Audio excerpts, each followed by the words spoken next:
Tindakan kekerasan mengakibatkan seorang anak di bawah umur tewas di Desa Muara Dilam, Kecamatan Kunto Darussalam, Kabupaten Rokan Hulu, Rohul, Riau. Anak yang menjadi korban berinisial A, 11, seorang pelajar. Polres Rohul Riau, terduga pelaku kekerasan tersebut adalah ibu kandung korban, Dr. 41.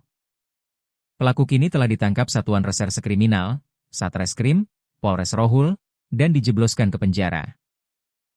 Kapolres Rohul, AKBP Emil Eka Putra, mengatakan bahwa peristiwa tragis itu terjadi pada Kamis, 14 Mei 2026, di rumah pelaku. Menurut Emil, kasus ini terungkap setelah dilaporkan oleh ayah kandung korban ke polisi. Berdasarkan hasil pemeriksaan, pelaku mengaku melakukan tindakan tersebut sebagai pengobatan spiritual terhadap korban, dengan alasan korban mengalami kerasukan, ungkap Emil kepada Kompas.com melalui pesan WhatsApp, Minggu, 17 Mei 2026.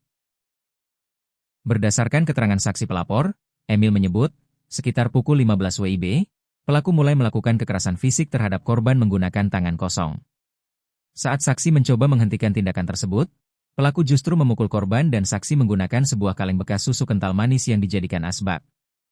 Tidak hanya itu, pelaku juga memasukkan rambut, ikat rambut, dan kertas ke dalam mulut korban. Emil mengatakan, benda-benda tersebut menutupi saluran pernapasan korban.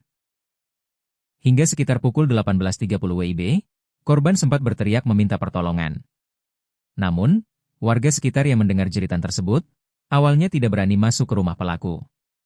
Setelah beberapa waktu, masyarakat bersama tokoh setempat akhirnya membuka pintu dan mengamankan pelaku serta korban.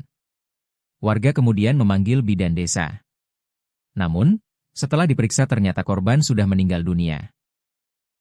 Dari hasil pemeriksaan awal, ditemukan luka memar di beberapa bagian kepala serta sejumlah benda di dalam mulut korban yang menyumbat saluran pernapasan, kata Emil. Setelah menerima informasi dari Polsek Kunto Darussalam, anggota piket Satreskrim Polres Rokan Hulu segera mengamankan pelaku dan melakukan pemeriksaan terhadap saksi-saksi serta barang bukti. Barang bukti yang diamankan antara lain pakaian korban, potongan rambut, ikat rambut, dan sebuah kaleng.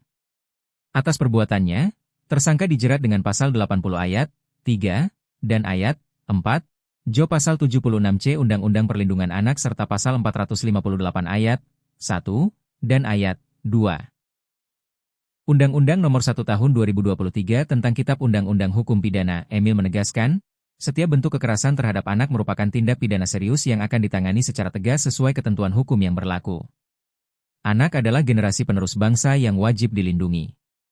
Kami memastikan proses hukum terhadap pelaku berjalan secara profesional, transparan, dan tuntas, pungkas Emil.